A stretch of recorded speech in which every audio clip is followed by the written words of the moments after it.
Aloha everybody, welcome. I'm gonna give everybody a few minutes just to jump in and join us. I have some really great questions that I'm gonna be going over with the Spirit Chat today.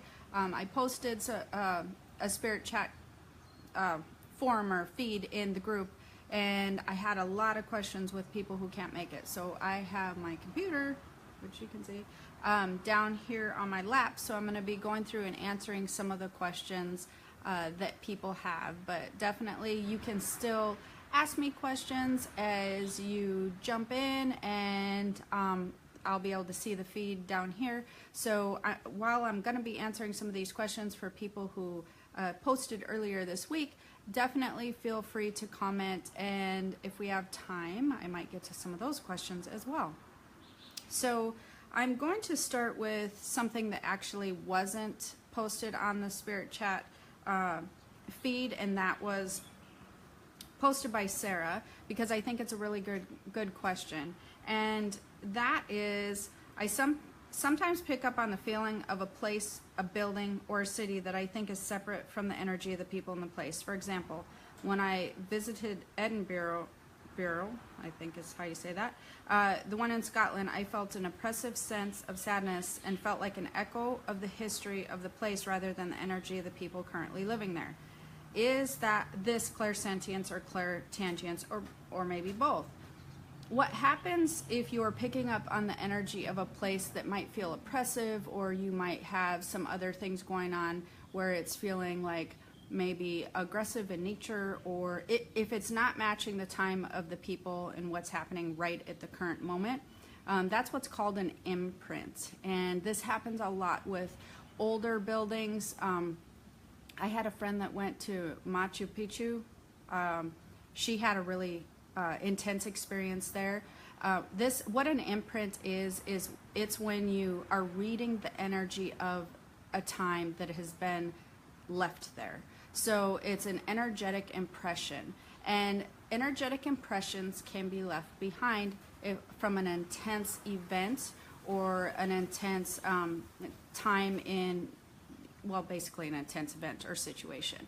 So something that usually will involve probably more than one person, but it can just have one person, and it can start like from 10 years ago to, I mean, hundreds of thousands of years ago. So, for instance, this is an energetic impression. Sarah was picking up on something that had happened in that area at that time, and the energy is still stuck there, or still imprinted there. And you don't have to be clairsentient, and you don't have to be clairaudient in order to feel these things, because we're all energy readers. However, people who have higher abilities tend to notice more because they're really tuned into the energy around them. So energy impressions are really interesting. I went to it used to be a psych ward type place that they had turned into a museum.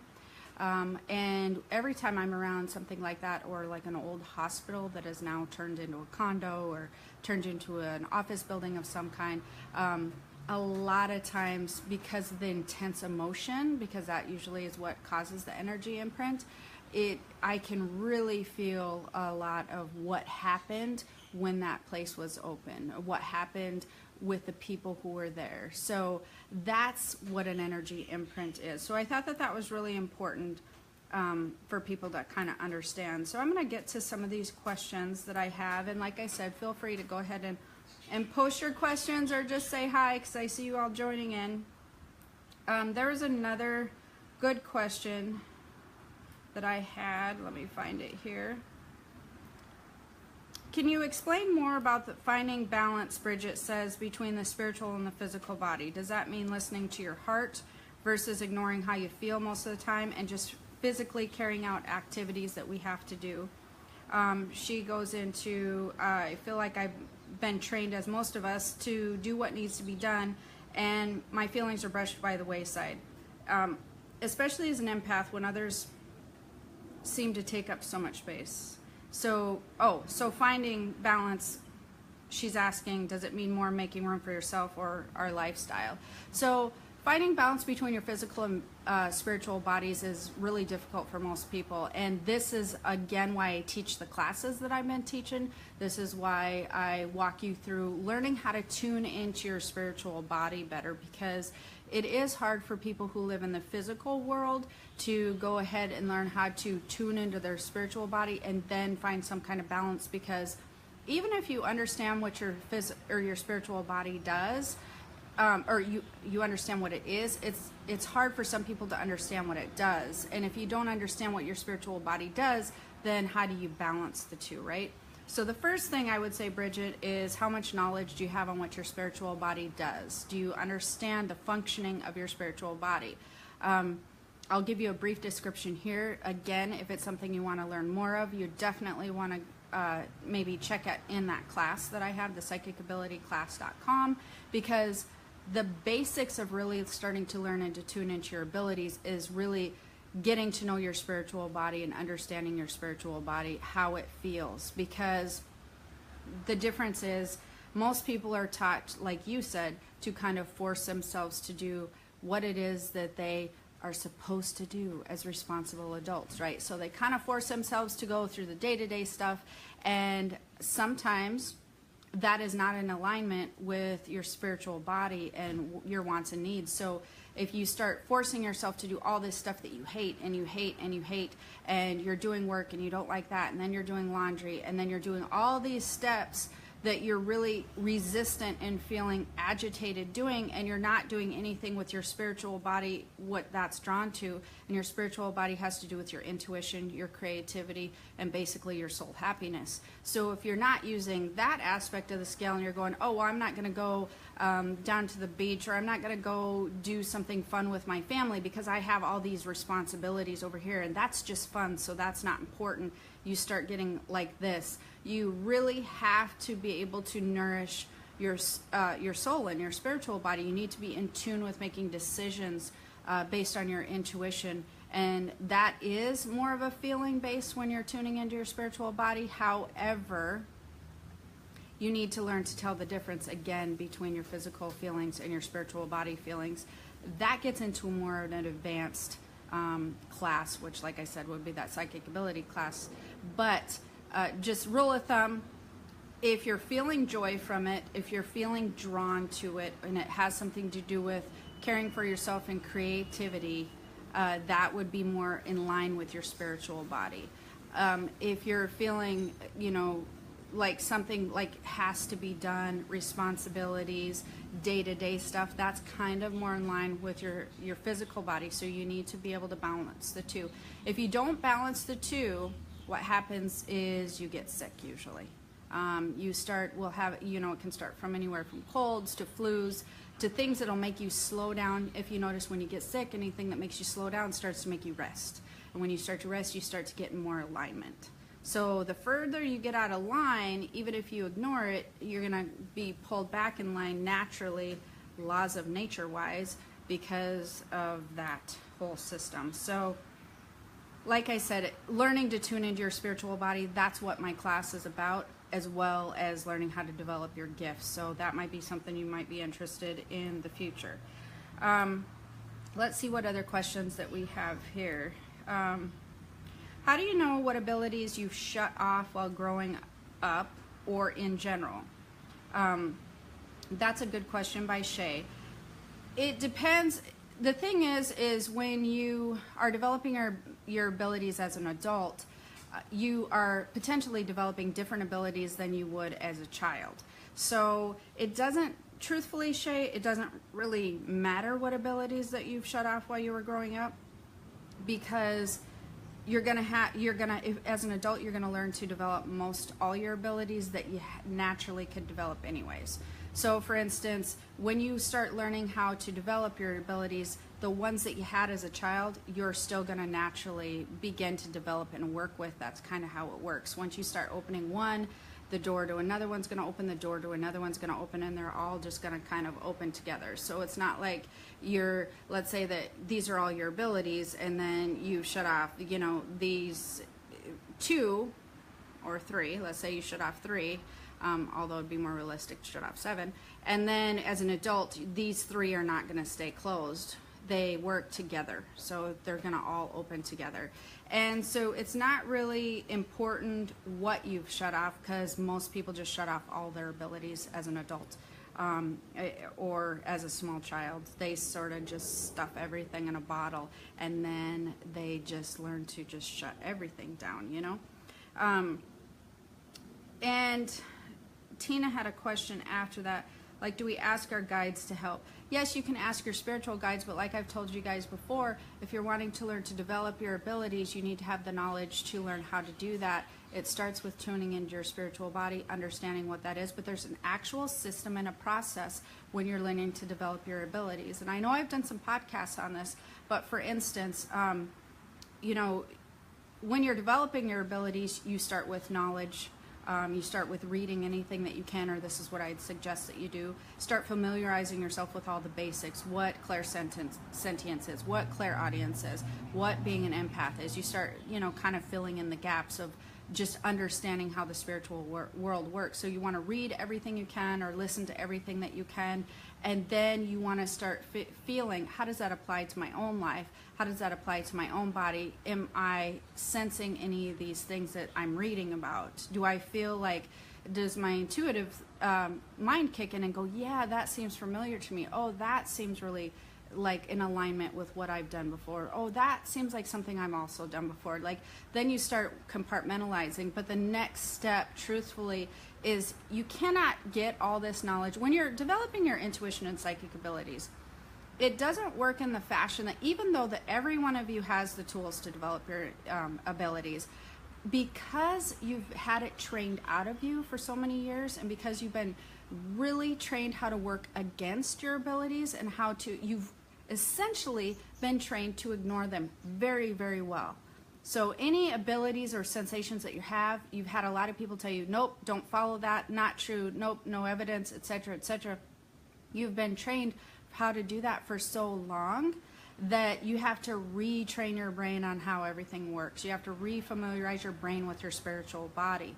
And so after reading all those things, you can kind of start putting some of that knowledge into place, but you then need to take it to the next step and really get into a class and start learning a system and start practicing. And as you learn the system and as you start practicing, your stuff will develop more. The more in tune you become, it'll develop even more. So you'll start going up a rings on a ladder. You'll just learn more, you'll practice more, you'll train, you'll learn more, you'll practice more, you'll train. And with that will become confidence, more confidence, and then your abilities will just begin to blossom. And so that's how that happens. As far as blocks go, I get a lot of questions about that, and I did do a radio show on some of the top, some of the 6 top blocks basically that will hinder your development or spiritual growth. Most of that is right here. Almost hands down, besides if you're taking medications that can interfere and all of that sort of thing. If I had to pick one thing that causes people a lot of blocks, it's right here. It's not believing that these things exist. It's not believing that you have a spiritual body. And that is so funny to me, because everybody, this is going to sound a little bit weird, but everybody's been to a birth of a child and everybody's been to a funeral. I'm pretty sure everybody has, who's ever watching this live feed. And you can see a physical body there when you go to a funeral, and everybody knows when you walk up to that person, you cannot feel anything there. There's nothing feeling there. You might be emotional because you're visually seeing something, but it feels very weird, and it freaks people out, because that's really a final goodbye to your loved one or whatever, because you can really feel no connection, and it's scary and it's weird, and that freaks people out. The reason is because the spiritual body has left. Your spiritual body is what brings your physical body to life. And so it's interesting to me that people have this block right here of, well, then how does that work? How does that even exist? And how can this happen and that happen? Nobody really understands on the planet. A lot of people don't understand how it leaves the body unless you are in a field such as me. but they know it happens. They believe it happens. They believe something's going on. So a lot of blocks are right here in the belief system. How can that be real? And that's a really interesting one for me, because a lot of the energy, how the spiritual body works and how we're all energy readers, that's all scientifically based. It's not metaphysical. So there's a lot more science behind the metaphysical than and proof for those of you who are having mental blocks. And lastly, what I want to point out on the mental blocks part is the belief that you have an ability to tune into energy. When you develop your abilities, anybody's abilities is basically their ability to read energy. That's basically what it comes down to. The ability to read energy comes from your spiritual body, because it's made of energy. So you have your spiritual body, and if you have a spiritual body out there, means you have to if you're listening to me, then you have the ability to read energy, because that's what your spiritual body does. You always are reading energy. It's just getting your brain wrapped around how you're reading energy and what signals your spiritual body is giving you to make sense, if that makes sense. That's where you have to take the next step in learning the process. As an energy reader, you have the ability to tune into your claircognizance, clairvoyance, or whatever abilities that you specifically may have. Does that mean that that you have the ability to develop your abilities to my height? Maybe, I don't know, depends on you. But not everybody's going to develop at the same rate. Some people just have a natural genetic ability to develop higher, just like some people have the natural genetic ability to become a professional athlete. It's just the way it is. So hopefully that helped answer your question. Let's see. Let me get to some other questions. And like I said, you can go ahead and post your questions there also. Get down here. Do you know, okay, this was another good one I wanted to address, by Casey O'Connor. Do you know anything about spirits visiting during sleep paralysis? I am going to get into this question, but sleep paralysis is basically astral travel. So Casey, if you haven't listened to my astral travel podcast, I'd encourage you to do so, because you're going to get a lot more information on this specific question. Basically, she goes into saying the biggest, most intense thing that's ever happened was right when someone died. I was laying on this. Basically, I was asleep, woke up to someone sitting on my bed. I was in sleep paralysis, which has happened before. There was another presence in the room, and now, let alone they were sitting on her bed. She said, I'm lying on my side. Next to me, they start rubbing my head like a parent or child. She couldn't see anything, but she did see a sort of gray, smoky looking thing floating next to her. So when you're astral traveling, when you're out of body, people they call sleep paralysis if you awake and you're not entirely back in your body. So just like we were talking about before, when you go to funerals or when babies are born or whatever, when your spiritual body merges with your physical body, that's what allows you to do this and move around. It allows you to make hand gestures. It allows you to be present and see and do all of these things. When you go to sleep at night, and for those of you who are more interested in the dreaming aspect, because I did have somebody who asked about dreaming, but I do have that webinar. It is pinned to the top of this page. It will be tomorrow. It will be similar in this fashion. I'm going to be teaching about dreams.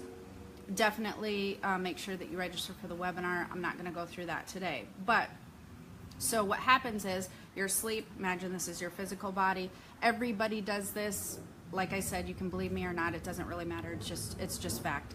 Everybody, they leave their physical body at night, and they go, their spiritual body goes and floats around and does whatever it does. It goes to the other side, whatever you're doing that particular day. It goes to the other side. You visit the spirit realm. You travel even here on the physical plane. There's a lot of things that happen during astral travel. If you're interested in that, you definitely want to check out my astral travel podcast. But if you wait, then during the morning, you will then come down and merge with your physical body again, and that allows you to do all this stuff. So if you wake before you're completely into your body, you will feel paralyzed. You don't have the ability to move your arms and your legs because you are awake halfway in, halfway out. And until you get in completely into your body, you will feel stuck and not like you can move your arms and not like you can move your legs. When you awake during an astral travel state, because in an astral travel state, you have the ability to see energies and see spirits. You have the ability to tune into the spiritual realm because your physical body is not giving you any blocks.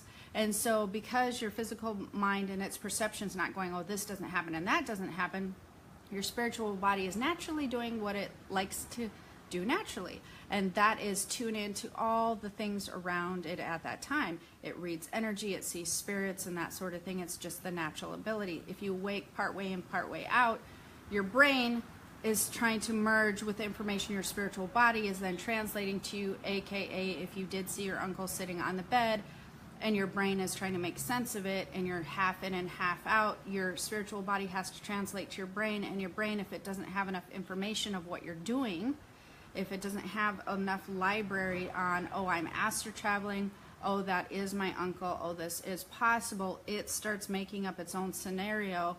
And a lot of times you will see things as gray energies or gray spirits.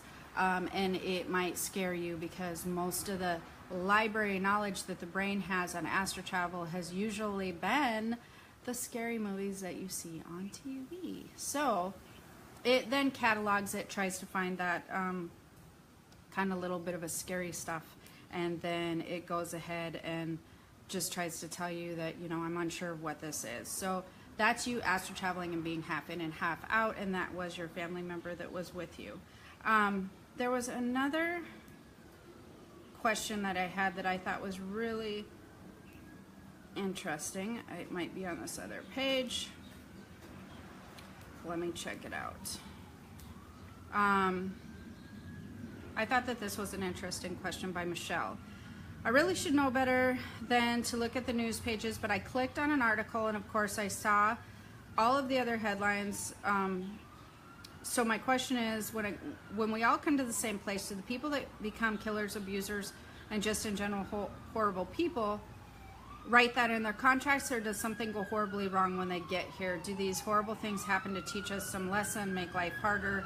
Because I just can't comprehend, and sorry about that. I know that's really loud, but I'm outside doing my live chat today, so that was lovely. Okay. So for whatever reason, do they basically come down with the intention of doing negative, horrible things?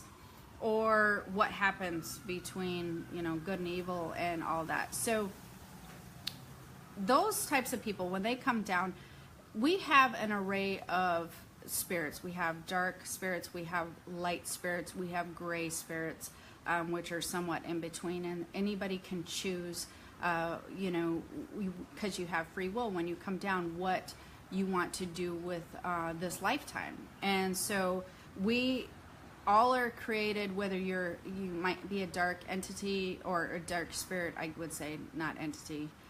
You might be a gray spirit, you might be more of a white light spirit. A lot of us are reincarnated regardless of what vibration that we are. So the darker vibrations don't write those things into their contract, but when they come down, if they start to align with dark energy, they will then make choices out of free will that basically take them to the dark side. So no, that type of thing is not written into your contract, but it is something that with free will, they probably, and most likely, a lot of them started with a lower vibration in the first place. They come down to learn and grow as well. You can go from a lower vibration to a higher vibration, a darker color spirit to a lighter colored one. You can do that. You can also go from a lighter to the dark side. And then also when you pass over and go back to your natural state, you can change at will at that time too. So we have free will whether we're here or on the other side, and there is a constant dark and light fight. There's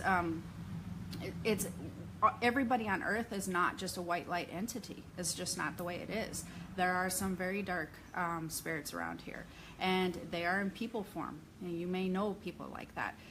There's some gray ones that are kind of in between, and they're kind of moving back and forth between the two. They either go to the dark, then they go to the light. They don't know where they are. It doesn't matter.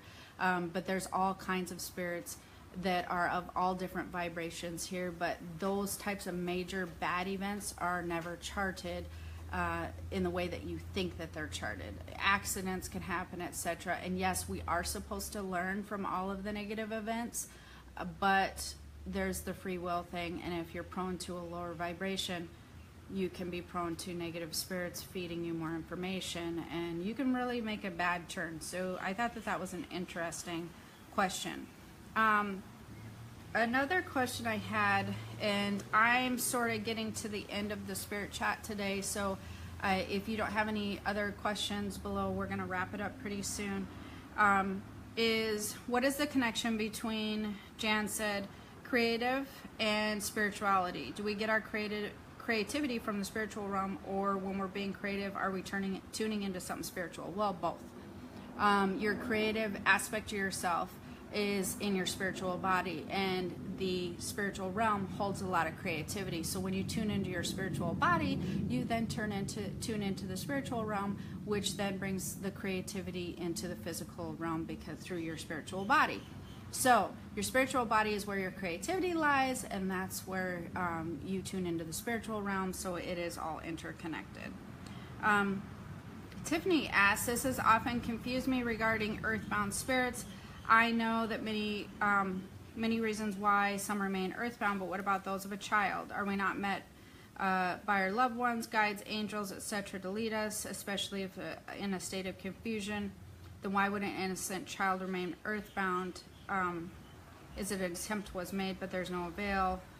And basically I think her question is,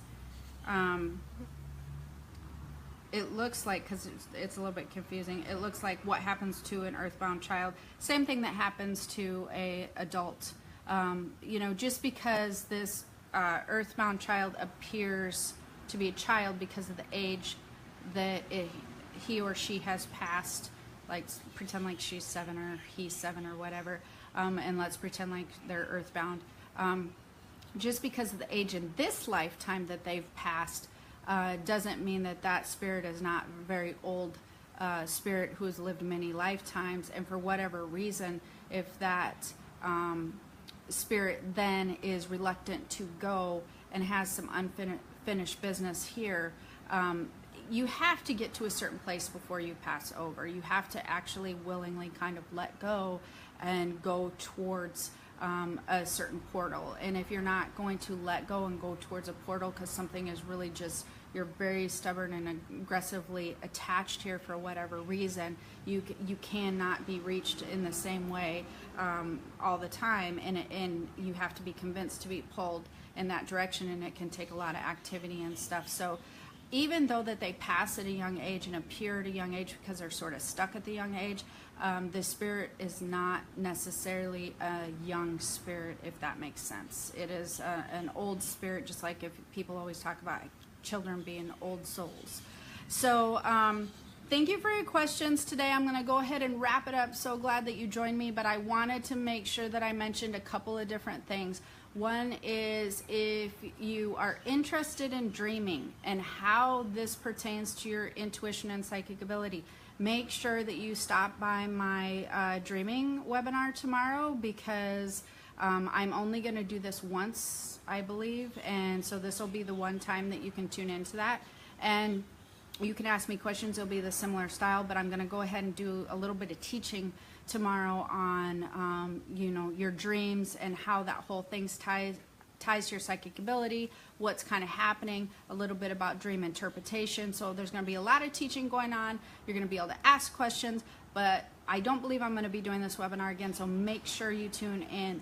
For those of you who are interested in the psychic ability class, definitely make sure that you tune in soon. I believe we have like 8 days left of that being open.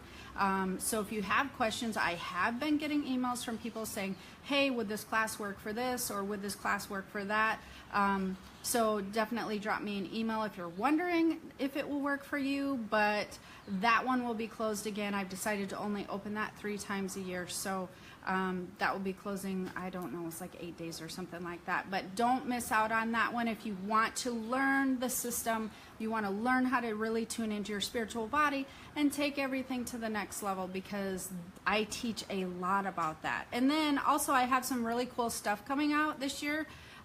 So I have a podcasting website that I'll be launching, as well as it looks like I'll be hosting a show on OM Times magazine for another podcast over there. So I will have my premium podcast going, and I am going to start working on the spirit communication class. And a lot of people have contacted me about doing a healer's course. So that will be my next thing after my spirit communication class. So for you healers out there who want to learn more about, polishing up your skills or the business end of things, that'll be coming up also. So, okay, wonderful. Thank you for tuning in. So happy to see you guys. Comment below if you have any more questions. I'll try to stop back and answer them later. Okay, until then, have a wonderful day. Aloha.